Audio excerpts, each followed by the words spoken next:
नमस्कार, मैं हूं निकिता और आप देख रहे हैं सत्यहिंदी.com। चलिए एक नजर डालते हैं अब तक की सुर्खियों पर। राष्ट्रीय राजधानी दिल्ली में सेवाओं के नियंत्रण को लेकर केंद्र और दिल्ली सरकार के बीच चल रहे विवाद पर तीसरे दिन सुनवाई कर रही सीजेआई डीवाई चंद्रचूड़ की अध्यक्षता वाली 5 न्यायाधीशों की बेंच के सामने केंद्र सरकार की ओर से पेश सॉलिसिटर जनरल तुषार मेहता ने कहा कि राष्ट्रीय राजधानी होने के नाते दिल्ली का एक अद्वितीय दर्जा है और वहां रहने वाले सभी राज्यों के नागरिकों में अपनेपन की भावना होनी चाहिए। वहीं एक फैसले का हवाला देते हुए विधि अधिकारी ने कहा कि दिल्ली एक महानगरीय शहर है और यह लघु भारत की तरह है। इसके अलावा दिन भर की सुनवाई के दौरान बेंच ने पूछा कि क्या सेवाओं की विधायी प्रविष्टि केंद्र शासित प्रदेश से संबंधित है। बेंच ने कहा कि अगर संसद का कुछ क्षेत्रों पर विधायी नियंत्रण है तो दिल्ली सरकार की कार्यकारी शक्तियों का क्या होगा। दरअसल अदालत ये जानना चाहती थी कि सॉलिसिटर जनरल यह बताएं कि कैसे सेवाओं का विधायी नियंत्रण कभी भी दिल्ली की विधायी शक्तियों का हिस्सा नहीं था। जिस पर सॉलिसिटर जनरल ने कहा, राष्ट्रीय राजधानी संघ का विस्तारित क्षेत्र है। केंद्र शासित क्षेत्र को एक भौगोलिक क्षेत्र बनाने का मकसद यह दर्शाता है कि संघ इस क्षेत्र में शासन करना चाहता है। इस पर बेंच ने कहा, तो फिर दिल्ली में चुनी हुई सरकार होने का क्या मतलब है। यदि केवल केंद्र सरकार द्वारा ही प्रशासित किया जाना है तो फिर एक सरकार की क्या जरूरत है। विधि अधिकारी ने कहा कि कुछ अधिकार साझे हैं और अधिकारियों पर कार्यात्मक नियंत्रण हमेशा स्थानीय रूप से निर्वाचित सरकार के पास रहेगा। फिलहाल मामले की सुनवाई को 17 जनवरी तक के लिए टाल दिया गया है। पूर्व केंद्रीय मंत्री शरद यादव का 75 साल की उम्र में निधन हो गया है। इस बात की जानकारी उनकी बेटी सुभाषिनी शरद यादव द्वारा ट्विटर के जरिए दी गई है। केंद्रीय मंत्री और कद्दावर नेता रहे शरद यादव के निधन से इस समय राजनीतिक गलियारों में शोक की लहर है और तमाम बड़े राजनीतिक नेताओं द्वारा उन्हें सोशल मीडिया के जरिए श्रद्धांजलि दी गई है। प्रधानमंत्री नरेंद्र मोदी ने ट्वीट कर दुख व्यक्त करते हुए लिखा कि शरद यादव के निधन से बहुत दुख हुआ। अपने लंबे सार्वजनिक जीवन में उन्होंने खुद सांसद और मंत्री के रूप में प्रतिष्ठित किया। वे डॉक्टर लोहिया के आदर्शों से काफी प्रभावित थे। मैं हमेशा हमारी बातचीत को संजोकर रखूंगा। उनके परिवार और प्रशंसकों के प्रति संवेदनाएं। ओम शांति। इसके अलावा आरजेडी प्रमुख लालू यादव, जिनका फिलहाल सिंगापुर में इलाज चल रहा है, उन्होंने भी शोक व्यक्त करते हुए एक वीडियो जारी कर कहा, बड़े भाई शरद यादव के निधन से काफी विचलित और दुखी हूँ।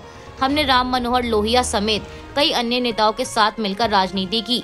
वे महान समाजवादी नेता थे, स्पष्टवादी थे। उनसे मैं कभी कभी लड़ भी लेता था, मतभेद होता था, लेकिन मनभेद नहीं। वो अब हमारे बीच नहीं है। भगवान उनकी आत्मा को चीर शांति दे।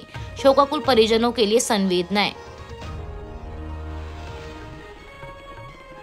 प्रधानमंत्री नरेंद्र मोदी आज शुक्रवार को काशी में दुनिया के सबसे लंबे जलमार्ग पर चलने वाले क्रूज को हरी झंडी दिखाएंगे और साथ ही काशी में पर्यटकों के लिए टेंट सिटी का भी औपचारिक उद्घाटन करेंगे।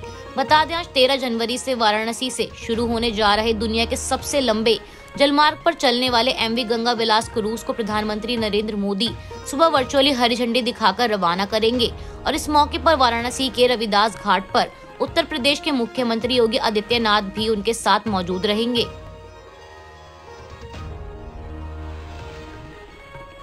गुरुवार 12 जनवरी को भ्रष्टाचार के मामले में पूर्व वित्तीय सचिव अरविंद मायाराम के दिल्ली और जयपुर में स्थित परिसरों पर सीबीआई द्वारा छापेमारी की गई है। इसे लेकर कांग्रेस का आरोप है कि भारत जोड़ो यात्रा में शामिल होने की वजह से सीबीआई ने पूर्व वित्तीय सचिव के खिलाफ ये कार्रवाई की है। पार्टी महासचिव जयराम रमेश ने ट्वीट कर लिखा कि रिजर्व बैंक के पूर्व गवर्नर रघुराम राजन भारत जोड़ो यात्रा में शामिल हुए तो बीजेपी ने उन पर हमला किया। एक पूर्व सेना प्रमुख दीपक कपूर शामिल हुए तो बीजेपी ने उन्हें बदनाम करने का प्रयास किया और अब पूर्व वित्त सचिव यात्रा में शामिल हुए तो सीबीआई ने उनके खिलाफ मामला दर्ज कर लिया। ये सब मोदी की एफडीआई नीति यानी फियर, डिफेमेशन और इंटिमिडेशन काम कर रही है। यह एक डरपोक की सोच है, लेकिन भारत जोड़ो यात्रा जारी रहेगी। बता दें, कुछ दिनों पहले राजस्थान के अलवर में कांग्रेस की भारत जोड़ो यात्रा के दौरान अरविंद मायाराम को राहुल गांधी के साथ पदयात्रा करते हुए देखा गया था। राजस्थान के पूर्व उप मुख्यमंत्री और कांग्रेस नेता सचिन पायलट इस चुनावी वर्ष की शुरुआत किसान और युवा रैलियों के साथ करेंगे और इस शुरुआत में व्यापक जनसंपर्क कार्यक्रम के लिए सचिन पायलट ने सूबे में 5 अहम किसान सम्मेलन की योजना बनाई है। बता दें, सचिन पायलट की ये रैलियां कांग्रेस के पूर्व अध्यक्ष राहुल गांधी की भारत जोड़ो यात्रा और 26 जनवरी से शुरू होने वाली प्रियंका गांधी वाड्रा की महिला रैलियों के बीच बहुत सलीके से 16, 17, 18 और 19 जनवरी को नागौर, हनुमानगढ़ और पाली में आयोजित की जाएंगी। और इसके अलावा सचिन 20 जनवरी को जयपुर के महाराजा कॉलेज में युवा सम्मेलन भी करेंगे। साथ ही बता दें कि सचिन पायलट के करीबी सूत्रों द्वारा दी गई जानकारी के अनुसार इस बात से साफ इनकार किया गया है कि उनका यह कदम राज्य नेतृत्व के लिए चुनौती है। सूत्रों के मुताबिक पायलट का यह जनसंपर्क कार्यक्रम जनता के पास लौटने के जनादेश के रूप में इस्तेमाल किया जाएगा। इनकम टैक्स डिपार्टमेंट द्वारा बड़ी कार्रवाई करते हुए बुधवार और गुरुवार को पश्चिम बंगाल की राजधानी कोलकाता और मुर्शिदाबाद में करीब 28 जगहों पर छापेमारी की गई है। और इस छापेमारी के दौरान 15 करोड़ रुपए का कैश बरामद किया गया है, जिसमें से 11 करोड़ रुपए सिर्फ तृणमूल कांग्रेस के विधायक जाकिर हुसैन के घर और कारखाने से ही मिले हैं। बता दें, हुसैन मुर्शिदाबाद जिले के जंगीपुर से टीएमसी विधायक हैं और वे ममता बनर्जी की सरकार में श्रम मंत्री भी रह चुके हैं। हुसैन बीड़ी बनाने की फैक्ट्री चलाते हैं और वे राइस और तेल के मिल के भी मालिक हैं। मीडिया रिपोर्ट्स के मुताबिक एक अधिकारी ने बताया कि हुसैन के घर से लगभग 1 करोड़ रुपए और उनके राइस मिल से लगभग 10 करोड़ रुपए जब्त किए गए हैं। वहीं इस सारे मामले को लेकर हुसैन का दावा है कि यह पैसा उनके कारखाने और मिलों में काम करने वाले मजदूरों को दिया जाना था। उन्होंने बताया कि उनकी फैक्ट्रियों में 7,000 मजदूर काम करते हैं और उन्हें ये पैसा देना था। हमने उन्हें दस्तावेज दिखाए हैं और सुरक्षा कारणों की वजह से हमें कभी कभी नकदी घर पर रखनी पड़ती है। मैं नियमित तौर पर टैक्स चुकाता हूं और हमने अधिकारियों के साथ भी सहयोग किया है। गौरतलब है कि इससे पहले कथित शिक्षक भर्ती घोटाले में बंगाल के पूर्व शिक्षा मंत्री पार्थ चटर्जी और उनकी करीबी महिला अर्पिता मुखर्जी के ठिकानों पर जांच एजेंसियों ने छापा मारा था और अलग अलग कार्रवाई में इनके ठिकानों से 50 करोड़ रुपए से भी ज्यादा का कैश बरामद हुआ था और इसके अलावा करोड़ों का सोना भी जब्त किया गया था।